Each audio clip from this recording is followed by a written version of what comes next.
নমস্কার বন্ধুরা, লোকসভা ভোট 2024 এখনো পর্যন্ত অফিসিয়ালভাবে কিন্তু ডেট ঘোষণা করা হয়নি। তার আগেই প্রত্যেকটা রাজ্যে কোথায় কত সংখ্যক কেন্দ্রীয় বাহিনী দিতে হবে তার জন্য নির্বাচন কমিশন থেকে কিন্তু স্বরাষ্ট্র দপ্তরের কাছে চিঠি পাঠিয়ে দিয়েছে। আর পশ্চিমবঙ্গে দেখা যাচ্ছে সব থেকে বেশি সংখ্যক ফোর্স এবার আসতে চলেছে। সেই নিয়ে কিন্তু একটি তালিকা প্রকাশিত হয়েছে, আর সেই তালিকাটি আপনাদের সামনে আজকে তুলে ধরবো। তো চলুন দেখে নেব, শেষ পর্যন্ত ভিডিওটি দেখবেন আর শেয়ার করবেন, আর ভিডিওটিতে অবশ্যই একটি লাইক করে দেবেন। তো দেখতে পাচ্ছেন এই হচ্ছে সেই চিঠি, আর এখানে কিন্তু পরিষ্কারভাবে লেখা রয়েছে ইলেকশন কমিশনার অফ ইন্ডিয়া। আর তারপরে দেখতে পাচ্ছেন এখানে কিন্তু 13ই ফেব্রুয়ারি 2024 এটি পাঠানো হয়েছে। আর দ্য অ্যাডিশনাল সেক্রেটারি দেখতে পাচ্ছেন পুলিশ 2 আর ministry of home affairs north block new দিল্লিতে কিন্তু এটি পাঠানো হয়েছে। সাবজেক্ট কি ছিল?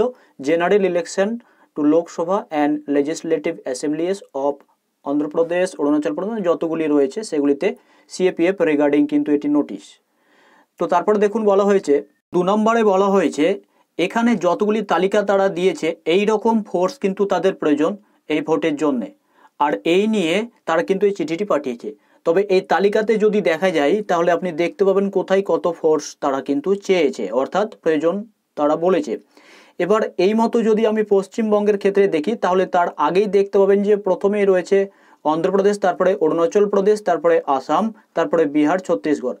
তার মধ্যে এখানে আপনি যদি লক্ষ্য করে দেখেন তাহলে এখানে পশ্চিমবঙ্গ একদম নেক্সট পেজে রয়েছে। তো নেক্সট পেজে আসার পরে আপনি এখানে দেখতে পাবেন পশ্চিমবঙ্গ রয়েছে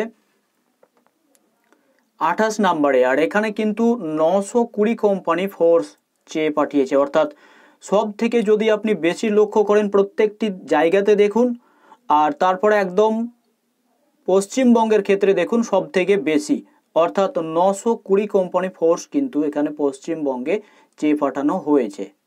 অর্থাৎ পশ্চিমবঙ্গে 920 কোম্পানি ফোর্স তারা প্রয়োজনীয়তা অনুভব করছেন। তবে এই ফোর্সগুলি পুরো পশ্চিমবঙ্গে ডিস্ট্রিবিউট হবে। আপনার এলাকায় কতজন যাবে সেটি কিন্তু তালিকাতে নেই, তবে এত সংখ্যক ফোর্স যদি পশ্চিমবঙ্গে আসে নিশ্চয়ই প্রতিটি বুথে বুথে বা প্রতিটি এলাকাতে একটি বড় সংখ্যায় ফোর্স কিন্তু এবার দিতে চলেছে লোকসভা ভোটের সময়। তো আপনি এই রকম ফোর্স পশ্চিমবঙ্গে আসছে, আপনার মনোভাবটা কেমন, ভোট কেমন হতে পারে?